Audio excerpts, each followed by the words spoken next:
which was then used in a campaign ad by the Upton campaign, and Democrats feel that he may have cost them a seat. But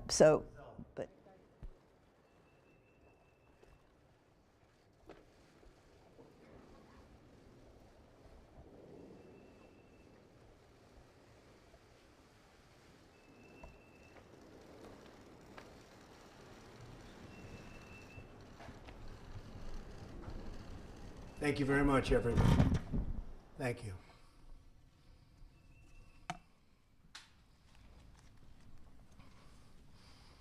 Today I'm very thrilled to welcome President Bolsonaro of Brazil for his first visit to the White House. President Bolsonaro, I want to congratulate you again on your tremendous election victory. Last October, it was an incredible feat and really a truly incredible challenge, and the end result was something the whole world was talking about. I also know that we're going to have a fantastic working relationship. We have many views that are similar, and we certainly feel very, very true to each other on trade. I think Brazil's relationship with the United States, because of our friendship, is probably better than it's ever been by far. I also want to congratulate you on your recovery from a truly horrible ordeal. It was an incredible recovery, and the people of your country know it. Great bravery. You've shown tremendous bravery. For 2 centuries, the American and Brazilian people have been united by shared values, including an enduring love of faith and family and country. The United States was the first nation to recognize Brazil's independence in 1822. And in the Second World War, Brazil was the only South American country to contribute troops to the Allied war effort. Today, the United States and Brazil are the 2 largest democracies and economies in the Western Hemisphere. We're in close agreement on the incredible opportunities and continuing challenges facing our region, and we have a truly historic chance to forge even stronger ties between our 2 great nations. This afternoon, the President and I discussed many of our mutual priorities, including Venezuela. Brazil has been an extraordinary leader in supporting the Venezuelan people's efforts to reclaim their liberty and their democracy. Brazil has helped so much. Along with the United States, Brazil was one of the first nations to recognize Venezuela's legitimate interim president, Juan Guaido. I also want to express our profound gratitude to President Bolsonaro and all the Brazilian people for their efforts to provide humanitarian aid. We also thank you for allowing the United States to station extensive assistance and massive aid on the Brazilian border. The Brazilian people have been incredible. Together we could and have been really very happy to feed thousands and thousands of starving Venezuelans. The Venezuelan people have appreciated it, and if the Maduro forces would step aside, it could be a truly great and successful humanitarian project. We call on members of the Venezuelan military to end their support for Maduro, who is really nothing more than a Cuban puppet, and finally set their people free. The United States and Brazil are also united in support of the long-suffering people of Cuba and Nicaragua. The twilight hour of socialism has arrived in our hemisphere, and hopefully, by the way, it's also arrived, that twilight hour, in our great country, which is doing better than it's ever done economically. The last thing we want in the United States is socialism. So, President Bolsonaro, I will tell you that we'll be consulting and talking a lot. We'll be working on all of our both problems and assets, and we're making tremendous strides. We had a great meeting today. As I told President Bolsonaro, I also intend to designate Brazil as a major non-NATO ally, or even possibly, if you start thinking about it, maybe a NATO ally. Have to talk to a lot of people, but maybe a NATO ally, which will greatly advance security and cooperation between our countries. Our nations are already working together to protect our people from terrorism, transnational crime, and drugs and weapon trafficking. Also human trafficking, which has really become something that's come to the forefront of crime. Horrible, horrible situation. We look forward to an even deeper partnership and working together. In our meetings, we also discussed the strong economic ties between our nations grounded in the principles of fairness and reciprocity, my favorite word, reciprocity. President Bolsonaro and I are both committed to reducing trade barriers, facilitating investment and supporting innovation across a range of industries, particularly energy, infrastructure, agriculture, and technology. The President's vision for freeing the private sector and opening the economy is the right way for Brazil to achieve strong economic growth, and our great companies are ready to go when that table is flat and free. To improve our business relationships, we have revived the U.S.-Brazil CEO Forum, and we have started a new U.S.-Brazil Energy Forum.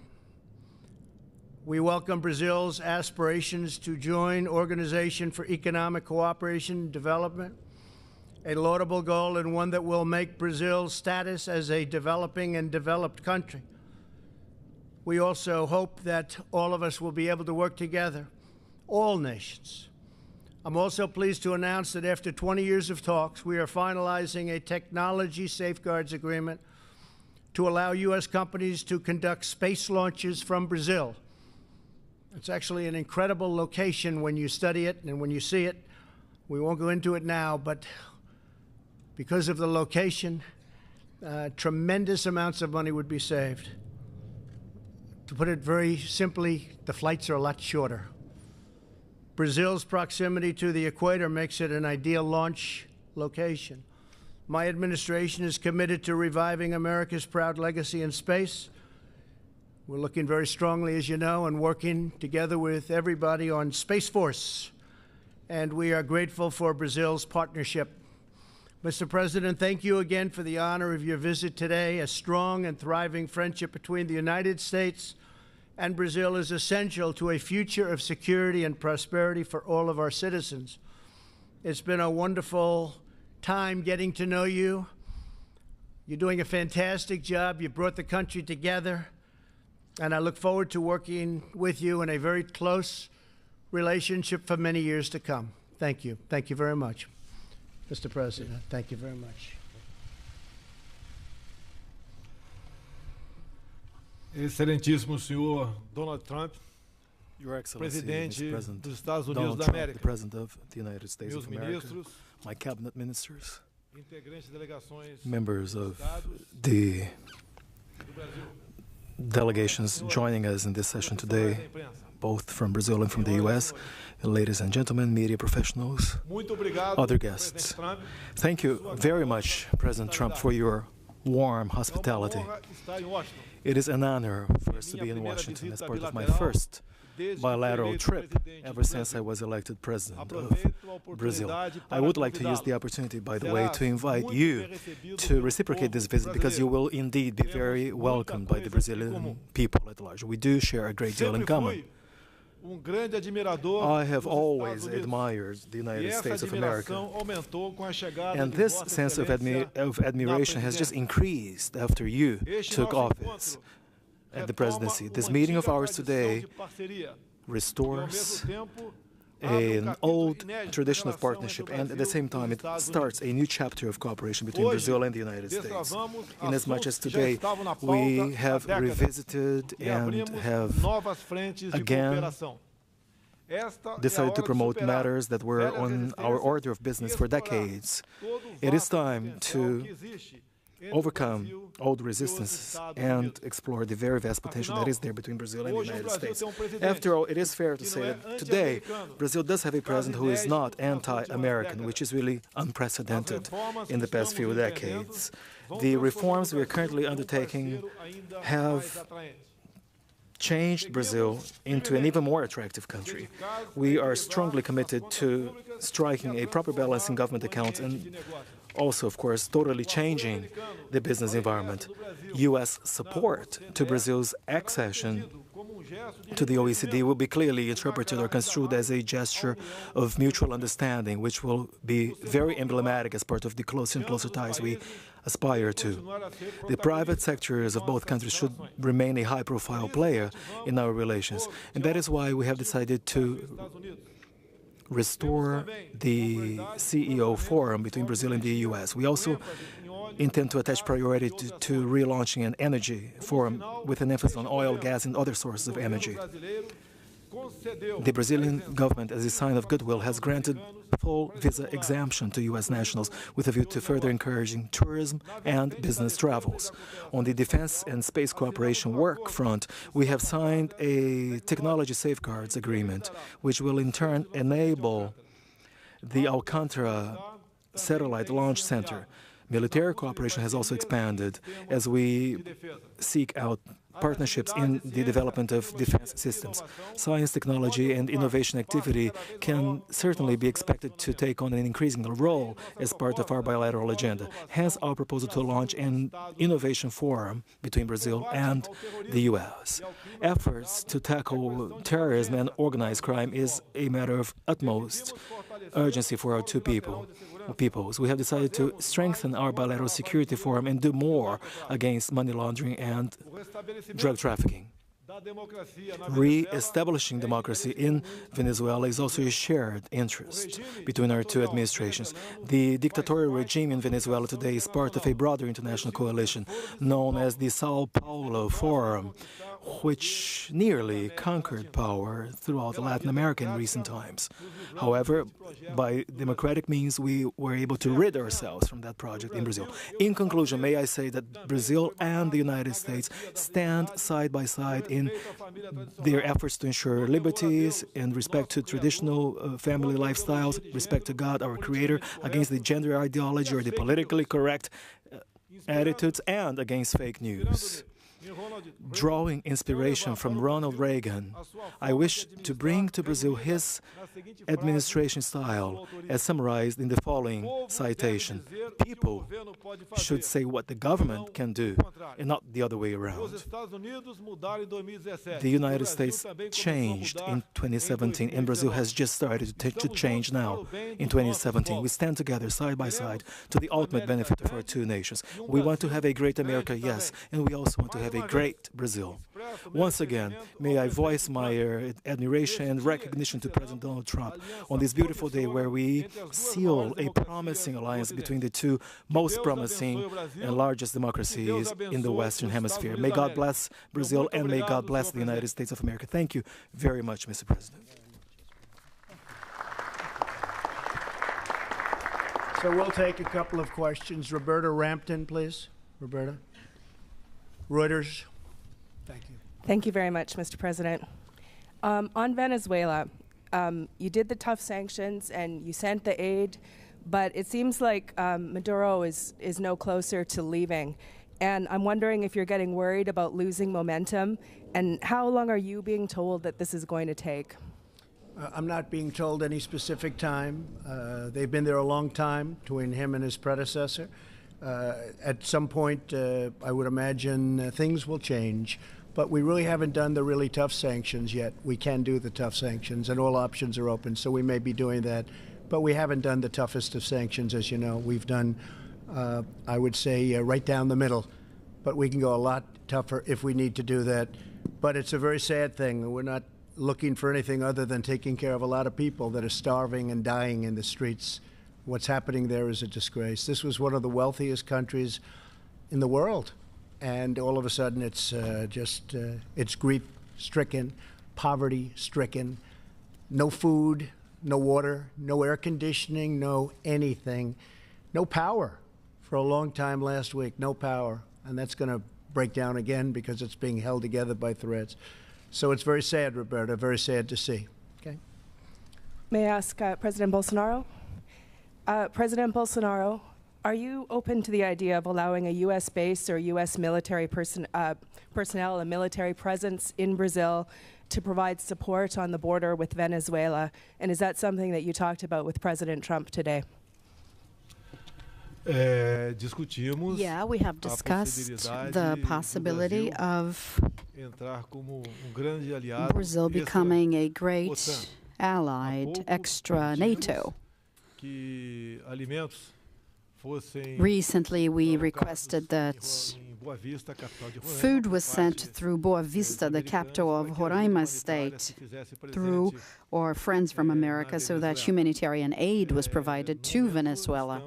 At this point in time, this is where we stand. So for as much as it's possible for us to do together to sort out the issue of the Venezuelan dictatorship, Brazil will be more than willing and ready to fulfill this mission and take freedom and democracy to that country, which up until recently was one of the wealthiest countries in South America. But nowadays, people are starving to death. They are suffering violence, lack of medication. It's something terrible that's going on in there.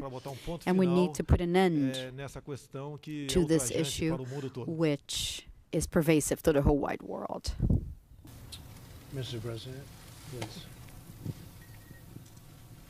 Boa tarde, presidente. Simone Iglesias da Bloomberg. Eu gostaria de Hello, Simone Iglesias from Bloomberg. I would like to know if the U.S. actually have a military intervention in Venezuela, what's the position of Brazil? Well, there are a few issues that, if you speak, they're no longer strategic. Therefore, these reserved issues, which may be discussed if they have not yet, will not become public, evidently. I remember on a debate here in the United States when a candidate asked another candidate what he would do to fight the Islamic State. He said, if I say, I will no longer be able to beat it. So it's a matter of strategy. For everything that we discuss here will be honored, but unfortunately certain pieces of information, if are to come to the table, may not be debated publicly. President Trump, regarding the military intervention, do you think about this possibility of fighting Venezuela to remove Maduro from power? So, as I said, all options are open. I think of all possibilities. All options are open. We'll see what happens. And by the way, I see in the audience the son of the president, who has been fantastic. Would you please stand up? The job you've done during a very tough period of time is just fantastic. And I know your father appreciates it, that I can tell you. Okay, thank you very much. Fantastic job. Sagar Enjeti from Daily Caller. Sagar. Thank you. Thank you, Mr. President. Two questions for you, sir, if I may. The first on the 2020 election. There's a growing number of Democratic candidates who have endorsed the idea of adding seats to the Supreme Court. Is that an idea that you would entertain in the remainder of your term or possible next term, or is that not something that you agree with? No, I wouldn't entertain that. The only reason is that they're doing that is they want to try and catch up. So if they can't catch up through the ballot box by winning an election, they want to try doing it in a different way. Now, we would have no interest in that whatsoever. It'll never happen. It won't happen, I guarantee you, it won't happen for 6 years. Another question for you on social media. You tweeted in support of Congressman Nunez's suit against Twitter. There's part of a larger discussion that Senator Josh Hawley's been leading about making social media companies liable for the content that is on their platform, which they're not currently. Is that an idea or a change in law that you would support? Well, we have to do something. I tell you, I have many millions of followers on Twitter, and it's different than it used to be. Things are happening, names are taken off, people aren't getting through. You've heard the same complaints. And it seems to be if they're conservative, if they're Republicans, if they're in a certain group, there's discrimination and big discrimination. I see it absolutely on Twitter and Facebook, which I have also, and others I see, but I really focus more on the one platform. And I have many different platforms. I guess we have 60 million, almost 60 million on Twitter, and if you add them all up, it's way over 100 million people. And I get to see firsthand what's going on, and it's not good. And we use the word collusion very loosely all the time. And I will tell you, there is collusion with respect to that, because something has to be going on. And when you get the back office statements made by executives of the various companies, and you see the level of, in many cases, hatred they have for a certain group of people that happen to be in power, that happen to have won the election, you say that's really unfair. So something's happening with those groups of folks that are running Facebook and Google and Twitter. And I do think we have to get to the bottom of it. It's very fair. It's collusive, and it's very, very fair to say that we have to do something about it. And if we don't, you know, the incredible thing is that we can win an election, and we have such a stacked deck. And that includes networks, frankly. You look at the networks, you look at the news, you look at the newscasts. I call it fake news. I'm very proud to hear the president use the term fake news. But you look at what's happening with the networks, you look at what's happening with different shows, and it's hard to believe we win. But, you know, I'll tell you what it really shows. The people are smart. The people get it. They'll go through all of that, whatever it is they're fed, and in the end they pull the right lever. It's a very, very dangerous situation. So I agree. I think something has to be looked at very closely. Thank you, sir. President Bolsonaro, and another question on the 2020 election. If a number of the Democrats who are running to replace the president have embraced or have considered socialist ideas, you've spoken critically of that in the past. If a socialist or a candidate who embraced socialism were to replace the president, how would it affect your relations with the United States? Well, it's an internal affair. We will respect whatever the ballots tell us on 2020, but I do believe Donald Trump is going to be reelected fully.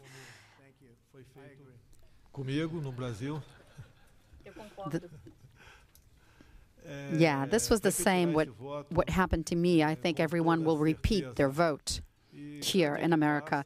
So every day more and more people that are prone to socialism and even communism slowly are going to be opening their minds to the reality. And you can see the border with Venezuela and Brazil was recently closed, not for Brazilians which are pro-socialism to go into Venezuela, but the other way around, so that Venezuelans who support democracy wouldn't go into Brazil. This feeling most certainly is going to be very much seen when 2020 comes. Mr. President, thank you very much. Sorry. Go ahead. You want to go? You Yeah. look like a very nice Yeah. person. Go ahead. Watch. Here, this will be the killer of all time. Watch. Thank you, Mr. President. Beatriz Bula from Estadão. The USTR is not supporting the entry of Brazil in the OECD. Is the U.S. government going to formally support Brazil's entry on the OECD, and what have you asked as a trade-off? We will be supporting. We're going to have a great relationship in so many different ways. That's just something that we're going to be doing in honor of the president and in honor of Brazil. We will be asking for things, but not necessarily having to do with that. I think we're just going to have a very fair relationship. Okay? Thank you. Thank you. And Presidente Bolsonaro. Presidente Bolsonaro, os Estados Unidos esperam a diminuição da influência da China no Brasil. Does the United States expect the influence of China into Brazil? Yesterday, Paulo Guedes mentioned that it's going to incentivize relations with China. How does the U.S. see that? And what you said about President Trump, about the Chinese in Brazil? Well, like I said, Brazil's going to keep on making as much business with as many countries as possible. No longer businesses are going to be found into the ideology as it used to be. We are also following this objective for the good of our peoples. Thank you very much, Mr. President. I appreciate it. Thank you very much, and thank you, everybody. Thank you very much. Did you accept the invitation? China's going very well. Talks with China going very well. When will Thank you you, be everybody. Any expectations on the Mueller report, sir? Are you going to recommend arms for mosques like you did for synagogues and schools?